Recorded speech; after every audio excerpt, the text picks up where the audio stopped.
여러분, 안녕하세요. 오늘은 조금 조용하지만 묵직한 주제를 이야기해보려 합니다. 바로 나르시시스트의 마지막 모습입니다. 처음엔 모든 게 완벽했습니다. 그들은 매력적이고 유능해 보이며 자신감 넘치는 태도로 사람들을 매혹시켰습니다. 그러나 시간이 흐르면서 점점 드러나는 본색, 타인을 통제하고 조종하고 착취하려는 그들의 본성은 결국 자신을 파괴하는 칼이 됩니다. 그리고 어느 순간 누구도 그들을 봐주지 않고 속아주지 않고 심지어 기억해주지도 않게 됩니다. 오늘 이 영상에서는 그들이 맞이하는 초라하고 쓸쓸한 마지막에 대해 심리학적 관점에서 깊이 있게 이야기해보겠습니다. 우리는 먼저 나르시시스트가 어떻게 관계를 맺고 유지하고 파괴하는지를 알아야 합니다. 나르시시스트는 다른 사람을 진심으로 사랑하거나 존중하지 않습니다. 그들에게 타인은 자신의 욕구를 충족시키기 위한 도구입니다. 정서적 공급, 명예, 안정감, 그리고 거울로서의 역할, 즉 상대방이 있어야만 그들은 스스로를 대단한 사람으로 느낄 수 있습니다. 이들은 다음과 같은 방식으로 생존합니다. 처음엔 이상화합니다. 상대를 찬양하고 끌어당깁니다. 점차 폄하가 시작됩니다. 넌 예전 같지 않아. 내가 너한테 얼마나 잘했는데. 그리고 마지막엔 폐기합니다. 차갑게 버리고 또 새로운 타깃을 찾아 떠납니다. 이러한 패턴은 반복됩니다. 하지만 반복될수록 그들의 거짓된 매력은 점점 낡고 달아 없어지기 시작합니다. 처음에는 그들도 중심에 있었습니다. 사람들의 시선을 한몸에 받고 매력적인 언변과 자신감 넘치는 태도로 주변을 장악했습니다. 어쩌면 리더처럼 때론 영웅처럼 보였을지도 모릅니다. 자기 확신이 넘쳤고 남들보다 뛰어나 보였습니다. 그들은 사람들에게 흥미롭고 강한 인상을 남겼습니다. 하지만 시간이 지나면 사람들은 느끼기 시작합니다. 그들의 자신감은 사실 취약함을 가리기 위한 방어막이라는 것, 그들의 카리스마는 타인을 압도하고 조종하려는 도구라는 것, 그리고 결정적으로 그들은 상대를 있는 그대로 사랑하지 않는다는 사실을요. 그들은 결코 자신에게 문제가 있다고 인정하지 않습니다. 무슨 일이든 항상 상대방의 탓으로 돌립니다. 너가 더 노력했어야지. 내가 너한테 얼마나 잘해줬는데. 이런 말들로 책임을 회피하고 끝없이 상대방을 죄책감에 빠뜨리려 합니다. 그리고 또 하나의 전형적인 패턴, 피해자 코스프레입니다. 관계를 망친 사람이 자기 자신임에도 불구하고 내가 다 참았는데도 결국 이렇게 됐네. 나는 그냥 사랑하려고 했던 것뿐이야. 이런 말들로 자신을 피해자로 둔갑시킵니다. 공감받고 싶고 누군가가 다시 자신을 안쓰럽게 바라봐주길 원합니다. 그러나 그 연극도 언젠가는 끝이 납니다. 시간이 흐르면서 함께했던 사람들은 점점 정서적으로 소진됩니다.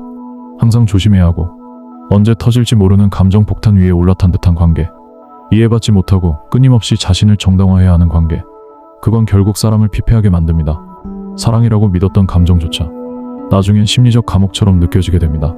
그래서 그들은 하나둘씩 조용히 그러나 확실하게 떠나갑니다. 말을 아끼고 기대를 접고 그들을 위해 더 이상 설명하지 않기로 결심합니다. 그 순간 나르시시스트는 인생에서 가장 견디기 힘든 상황과 마주하게 됩니다.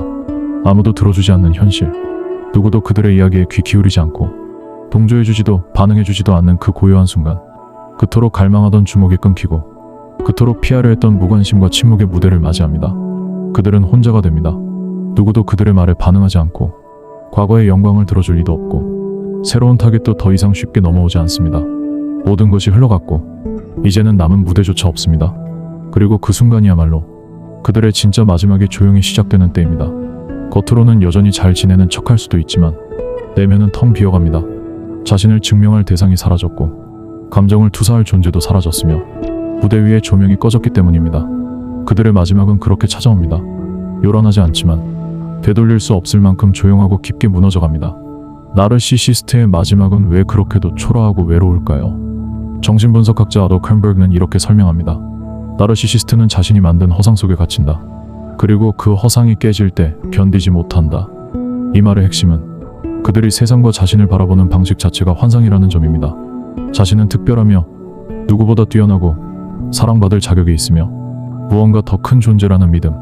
하지만 그 믿음은 사실이 아닌 허상일 뿐입니다. 그들은 그 허상을 유지하기 위해 끊임없이 타인의 인정과 찬사를 갈구합니다. 처음에는 이 환상이 잘 작동합니다. 주변 사람들은 그들의 매력에 이끌리고 그들의 말에 귀를 기울이며 마치 그들이 말한 대로 정말 특별한 사람인 것처럼 대해줍니다. 그러나 시간이 흐르면 진실이 드러납니다. 그들의 공감 부족, 자기중심성, 책임 회피, 정서적 착취가 서서히 드러나면서 사람들은 하나둘씩 등을 돌립니다. 그리고 이때부터 허상이 무너지는 순간이 찾아옵니다. 이 순간이야말로 나르시시스트가 가장 두려워하는 시기입니다.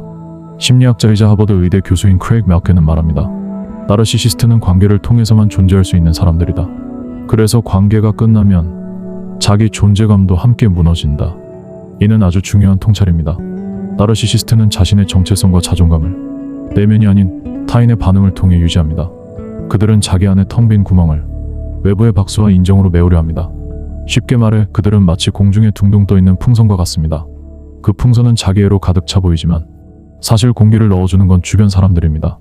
그들의 칭찬, 애정, 감탄, 때론 분노와 관심까지도 모두 공기입니다. 그런데 사람들이 펌프질을 멈추는 순간 풍선은 더 이상 하늘에 떠 있을 수 없습니다. 어느 날 조용히 바닥으로 떨어지고 더 이상 누구의 시선도 받지 못하는 무의미한 존재가 되어버립니다. 바로 그 순간이 나르시시스트의 진짜 마지막입니다. 아무도 들어주지 않고 아무도 반응하지 않고 그들의 과거를 기억하려 하지도 않을 때 그들은 외면당하고 무대에서 밀려나며 그렇게 조용히 사라져갑니다. 그리고 아이러니하게도 그들이 그토록 두려워했던 현실, 즉 자신이 대단한 존재가 아니었음을 인정해야 하는 순간 그것이 찾아오는 것입니다. 문제는 대부분의 나르시시스트는 그 현실을 감당할 준비가 되어 있지 않다는 것입니다.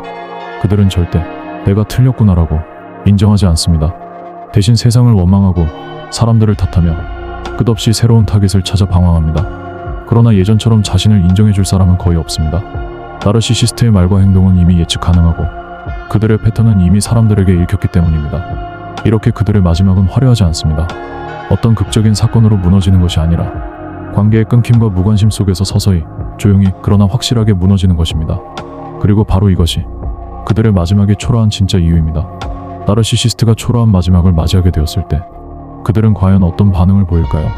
그들의 무대가 꺼지고 관중이 사라지고 그토록 갈망하던 반응이 더는 주어지지 않을 때 그들은 그 공허함을 견디지 못합니다. 하지만 문제는 그들이 그 현실을 직면하지 않는다는 데 있습니다. 그들은 결코 자신의 잘못을 인정하지 않습니다. 대신 그들만의 방식으로 위기를 돌파하려 하죠. 그리고 그때부터 나타나는 반응에는 일정한 패턴이 있습니다. 끊임없이 과거를 들먹입니다. 내가 한때 얼마나 잘 나갔는데 그땐 다들 나한테 매달렸었지. 내가 그 회사 키운 사람이야. 내가 없었으면 그 애가 어디까지 컸겠어. 그들은 현실의 초라함을 받아들이는 대신 과거의 영광 속으로 도피합니다. 실제로 그 영광이 진짜였는지는 중요하지 않습니다. 기억을 왜곡하고 스스로 미화시키며 현재의 외로움과 상실을 억누르기 위한 방어기제로 작동합니다. 이런 반응은 때로 우스꽝스럽고 때론 애잔해 보입니다. 과거에 집착하는 모습은 현재가 얼마나 고립되어 있는지를 그대로 반영하기 때문입니다. 그들은 현재에 발딛지 못하고 한때의 나에만 매달린 채 머뭅니다. 피해자 코스프레를 강화합니다. 다들 나를 버렸어. 내가 얼마나 희생했는지도 모르고 결국엔 다 똑같더라. 나는 그냥 잘해주려고 했을 뿐이야. 나르시시스트는 자신의 몰락을 절대 인정하지 않습니다. 대신 세상이 그들을 배신했다는 서사를 만들어냅니다.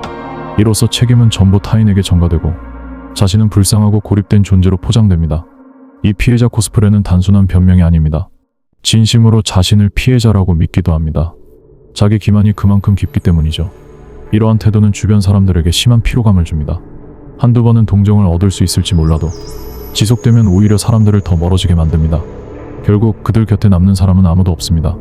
새로운 타깃을 애처롭게 찾습니다. 주변에서 더 이상 반응해주지 않자 그들은 본능적으로 새로운 타깃을 물색하기 시작합니다. 누군가 자신을 다시 멋진 사람으로 대해주길, 다시 의미 있는 존재로 느끼게 해주길 바랍니다. 하지만 문제는 이제는 그들에게 쉽게 속아줄 사람도 거의 없다는 점입니다. 이전과 같은 기술로 사람을 끌어들이려고 해도 그들의 패턴은 너무나 뻔해졌고 표정 속 공허함은 쉽게 들켜버립니다. 그래서 점점 더 감정적으로 약하거나 외로운 사람들만 끌어들이게 되고 관계는 더욱 얕고 짧아집니다.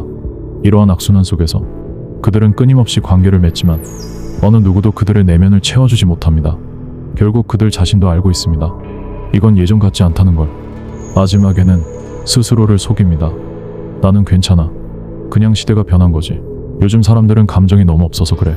나 같은 사람은 이제 안 맞는 거야. 내가 변한 게 아니라 세상이 망가진 거야. 이처럼 나르시시스트는 현실을 부정하며 자기 기만에 빠집니다. 이것이 그들의 마지막 방어기제입니다. 그들은 본능적으로 무너지는 자아를 지키기 위해 스스로를 속이기 시작합니다. 거울 속 자신에게 끊임없이 괜찮다고 말하고 마치 아무 일도 없었다는 듯이 과거의 이야기를 반복 재생합니다. 이것은 그들의 일종의 생존 방식입니다. 현실을 직시하는 순간 그들이 감당해야 할 상실감과 공허감이 너무 크기 때문입니다. 그러나 이러한 자기 기만은 결코 회복을 부르지 않습니다. 오히려 변화를 막고 고립을 심화시키는 독처럼 작용합니다. 이 모든 반응은 결국 하나의 진실로 귀결됩니다. 그들은 무너졌습니다. 그러나 그 무너짐을 인정하지 못하는 사람들입니다. 그래서 초라하고 그래서 더 안타깝습니다.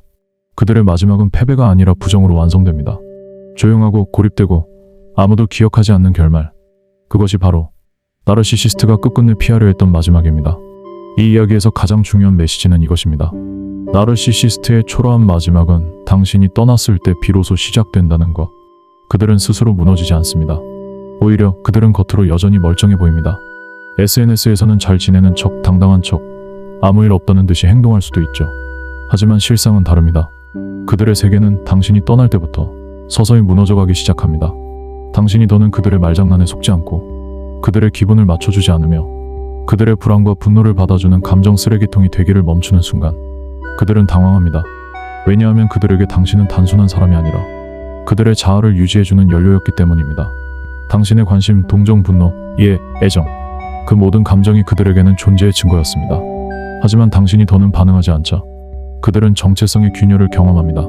그들은 당신이 떠나고 난 뒤에도 한동안 무너지지 않은 척 연기를 합니다.